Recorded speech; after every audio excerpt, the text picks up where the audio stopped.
बहन की शादी को 6 साल हो गए हैं। मैं कभी उसके घर नहीं गया। दिवाली पर माँ कभी चली जाया करती थी। मेरी बीवी एक दिन मुझसे कहने लगी, आपकी बहन जब भी आती है उसके बच्चे घर का हाल बिगाड़ कर रख देते हैं, खर्च डबल हो जाता है। और तुम्हारी माँ हमसे छुप छुपा कर कभी साबुन की पेटी देती है, कभी कभी सर्फ के डब्बे और कभी कभी तो चावल का थैला भर देती है। अपनी माँ को बोलो कि यह तुम्हारा घर है, कोई खैरात की दुकान नहीं।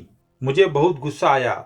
मैं मुश्किल से खर्चा पूरा कर रहा हूँ और माँ सब कुछ बहन को दे देती है। बहन एक दिन घर आई हुई थी, उसके बेटे ने टीवी का रिमोट तोड़ दिया। मैं माँ से गुस्से में कह रहा था, माँ बहन को बोलो यहाँ सिर्फ दिवाली पर ही आया करे, और यह आप साबुन सर्फ और चावल का थैला भरकर दे देती है ना, इसे देना बंद कर दो। माँ चुप रही, लेकिन बहन ने सारी बातें सुन ली थी। मेरी बहन कुछ ना बोली। 4 बज रहे थे। अपने बच्चों को तैयार किया और कहने लगी, भाभी मुझे बस स्टॉप तक छोड़ आओ। मैंने झूठे मुंह कहा, रह लेती कुछ दिन, लेकिन वह मुस्कुराई और बोली, नहीं भाई, बच्चों की छुट्टियां खत्म होने वाली है। एक दिन हम दोनों भाइयों में जमीन का बंटवारा हो रहा था तो मैंने साफ इनकार किया, भाई मैं अपनी जमीन से बहन को कोई हिस्सा नहीं दूंगा। बहन सामने बैठी थी, वह खामोश थी, वह कुछ ना बोली। माँ ने कहा, बेटी का भी हक बनता है, लेकिन मैंने चिल्लाकर कहा, कुछ भी हो जाए मैं बहन को हिस्सा नहीं दूंगा। मेरी बीवी भी मेरी बहन को बुरा भला कहने लगी। मेरी बहन खामोश थी। बड़ा भाई अलग हो गया। कुछ वक्त के बाद मेरे बड़े बेटे को टीबी की बीमारी हो गई। मेरे पास उसका इलाज करवाने के पैसे नहीं थे। मैं बड़ा परेशान हो गया था। कर्ज भी लिया था लाख रुपए का, फटे हाल हो गया था। मैं बहुत परेशान था। घर में अकेला बैठा था, शायद रो रहा था। उस वक्त वही बहन घर आ गई।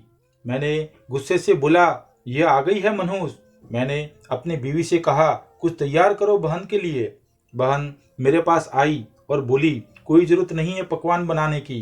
फिर 1 घंटे बाद वह मेरे पास आई और बोली, भाई परेशान हो, मेरे सर पर हाथ फेरा, बड़ी बहन हूं तुम्हारी, गोद में खेलते रहे हो, अब देखो मुझसे भी बड़े लगते हो।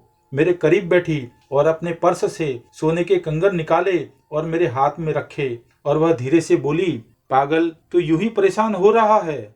बच्चे स्कूल गए हुए थे। मैंने सोचा दौड़ते दौड़ते भाई को मिलाती हूँ। यह कंगन बेचकर अपना खर्चा कर, बेटे का इलाज कर, शक्ल तो देख जरा, क्या हाल बना रखा है तुमने। मैं खामोश था, बहन की तरफ देखे जा रहा था। वह धीरे से बोली, किसी को ना बताना कंगन के बारे में, तुम्हें मेरी कसम है। मेरे माथे पर फिर से हाथ फेरा और मुझे 1,000 रुपये दिए। उसमें से 150 के नोट थे, शायद उसकी जमा पूंजी थी। मेरी जेब में डालकर बोली, बच्चों को कुछ दिला देना और यूं परेशान ना हुआ कर। फिर से अपना हाथ मेरे सर पर रखा और कहा, देख कितने बाल सफेद हो गए हैं। कहकर वो जल्दी जाने लगी। मैंने उसके पैरों की तरफ देखा। उसने टूटी हुई जूती पहनी थी, पुराना सा दुपट्टा उड़ा हुआ था। जब भी आती थी वही दुपट्टा उड़कर आती थी।